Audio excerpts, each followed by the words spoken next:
All right, so this is what we're aiming for. In the setup in 3ds Max, essentially, is what we're aiming for. And then after that, we start cutting it up and we create the building. But to get to that point, and this is what you'll need to do for your Wild West scene as well. In Photoshop, when you start a new document, this is hyper important, the size of the map. Now, we should know now, I think I've mentioned it enough times, that you've got 2K, you've got 4096, which is 4K texture, or you've got 1024. Now, they're all just doubles of each other, okay? Lower than that, so you got your 512, which is sort of the old PlayStation 1 level of texture. Then it went down even further, so 256, 128, all the way down to your Sega Mega Drive that was 16-bit. Yeah. These days we're up at this, so we're up at 2048, right? Now, when you open a 2048 texture in Photoshop, there's no grid or anything on there until you put it on. So if you go to View and then Show and then Grid, it will show up a grid, right? Now your grid might look completely different to this one when you first start it, and that's fine because I'm going to show you how you set it. It's also on the it's on this as well. The setting is here, so, and it's all written in that little box up there, so you'll be able to have a look at it yourself. You can zoom in. There you go. 256 and 2. So to set up this grid, edit, and then down to preferences, and then you've got an option here called guides, grids, and slices. In there, we can choose how often to put a grid line, how many pixels then to put a grid line, and how many subdivisions. So your grid lines are the darker lines, and your subdivisions are the lighter ones. Okay, can you see those? Yeah. So what we're looking at here is a 2048 texture sheet. So half of that, so this line here, and then across over there, that is a 1024 sheet, right? And then half of that again, so this little block here is a 512 by 512. This block here is 256 by 256, and that one block there is 128, 128 by 128. Okay, does that make sense? It's just like they're just doubling up of each other. I'll show you it in. What's the heights they've got at the moment? So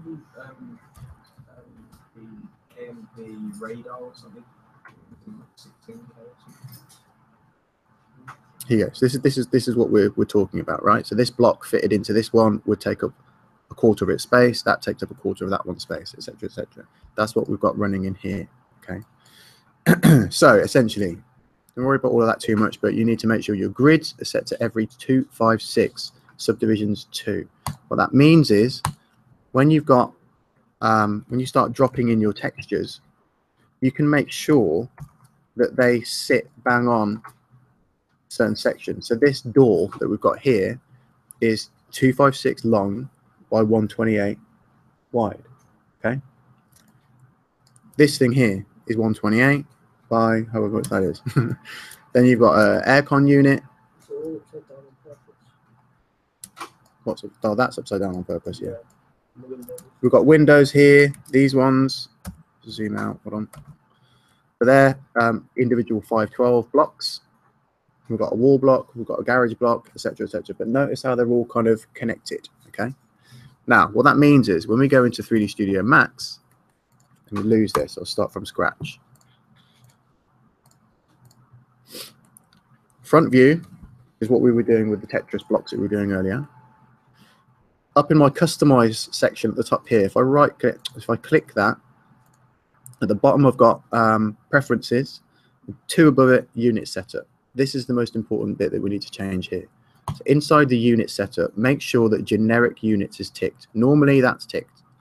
Okay, make sure generic units is ticked. In the system setup here, that needs to be set to meters.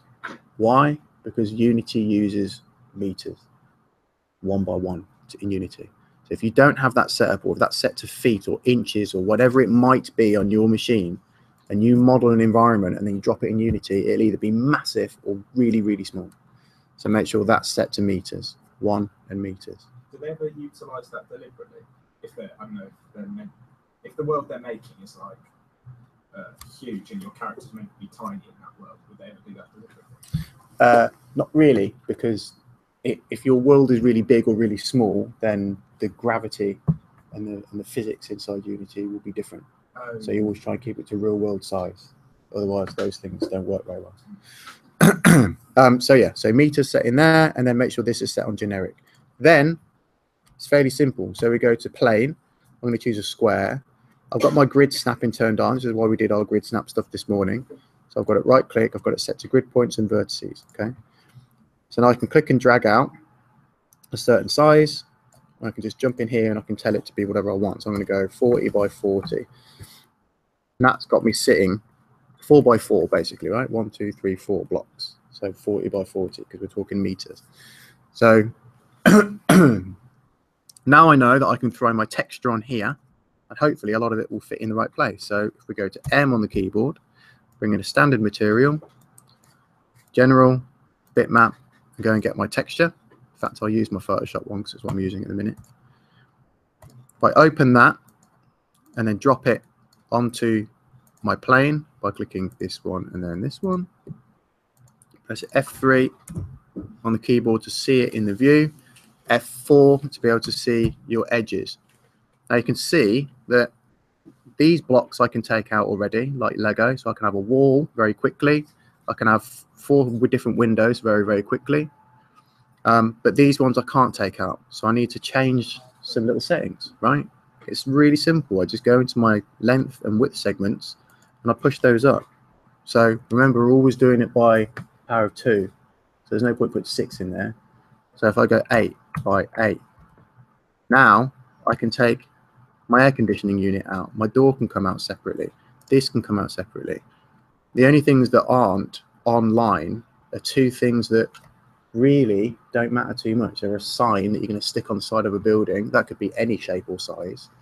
And the no parking thing, that could be any shape or size either. But things like walls and windows, they're all the same size, right? Okay, so from here, I can right click, convert to editable poly, and then I can say, right, this wall, detach. Okay, and I've got wall 01. Select it. It pivots over here, which is useless to me. So I use the trick that we did earlier, which is what I got you to do the Tetris. We go into our hierarchy, we affect the pivot, and we move it to the bottom corner of the wall. Done. Now I can pitch my wall wherever I want it. I can hold down Shift and make a copy of it. Tell it to repeat as many times as I want, and all of a sudden I've got a wall. Okay. Carrying on. I can just take out different pieces. Didn't mean to move that then. So for the window, for example, let's grab out one of these windows. So this one here. So 1, 2, 3, 4. I'm going to take that chunk out there. Select them using polygon. Hit detach. Window 1. Turn that off. Grab it and move it. Oh, hang on. This one. The windows are upside down, aren't they? I think they are anyway. Well, they're not. I don't think they are. This one's got its pivot pretty much in the right place, but I like to put mine in the bottom right all the time, just so I always know where they are when I'm snapping things together quickly. It's just the way my brain works. You don't have to. As long as it's on one of the edges, it's fine. Cool. So now I can snap that piece to here. Same goes for doors, garage doors, etc., right? You can see how simple this is to start knocking together a little world. Any of them that are, say, bigger, that you need to chop up again, don't go adding in extra segments, because then you're going to have a lot more edges running through the rest of these. We don't need all of those edges running through. So, for example, by that, let's say this garage door, right? So it ends here. So I would take this whole section off first, then half this top section and take it off then, right? So we're talking that, detach, okay, well, always name things, turn it off, select it, move it, look at it again as one piece by itself. Then I can go to edges, select just those edges there, tell them that they need to be split in two, so go to connect. It's already been built in Photoshop to make sure that it's half, exactly half, so I don't need to mess around or worry.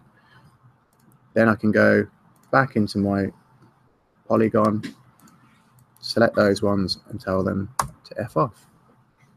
Right? Now I've got that garage door piece ready to go, ready to slot in, to drop into the places.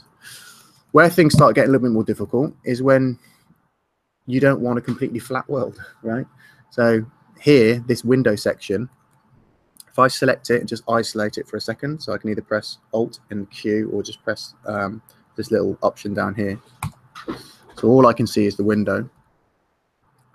Now, if I go in and start adding in edges so that I can extrude parts of this model, there's one thing that I need to tick first, and that is here. It says preserve UVs.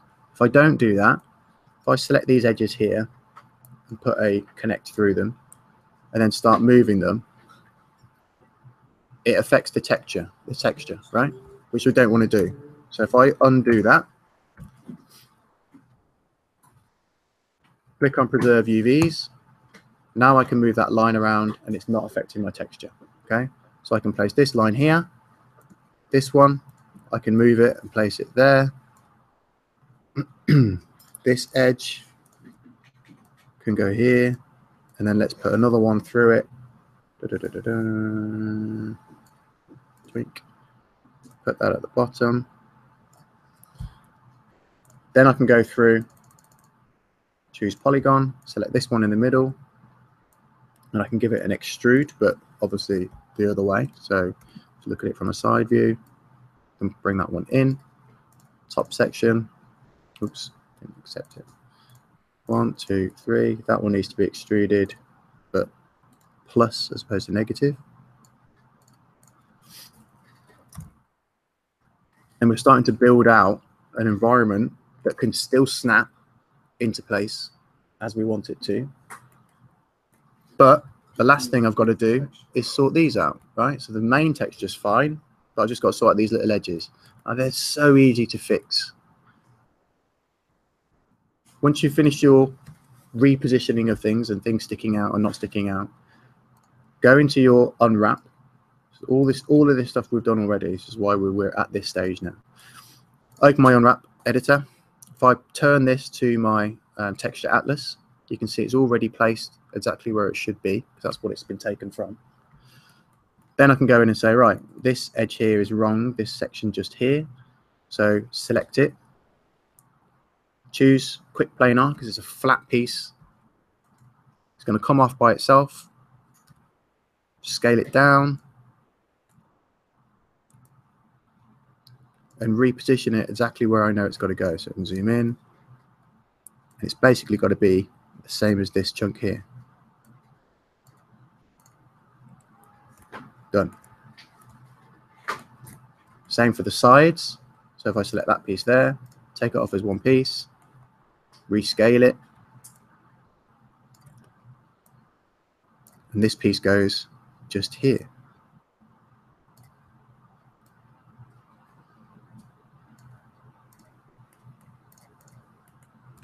Right? Same for the top, same for the other side. All of a sudden, using one texture sheet that's been cleverly put together in Photoshop, cutting those individual pieces and then doing the same stuff that you've been doing up till now, so just cutting extra edges in and using the Unwrap tool, you will be able to build an environment super quick. Okay. So what I'm going to do is I'm going to give you this sheet to have a play around with. Okay. And then tomorrow, I want you to have to think about tonight, or even start gathering tonight if you want. I want us to start building our Wild West scene. So start thinking about what the windows look like and this, that, and the other. Start gathering images from Google for that. Okay. There's lots of texture sites like CG Textures and things like that you can look at as well. So try and get hold of textures. So for our Wild West buildings, will we be using Pixar Google Images, or will we have to make text? You're fine to use some from Google Images. It'd be, you get higher grade if you've taken some of your own images as well, but they don't all have to be your own. Yeah. Okay. All right, so I'll throw this on the classroom, and then I'll also put this little video on there as well. Okay, so have a go at just creating this little sort of industrial building that we've got here. There's a garage, a front door, air vents, things like that. See if you can cut them up and put them on. Okay, this will be interesting.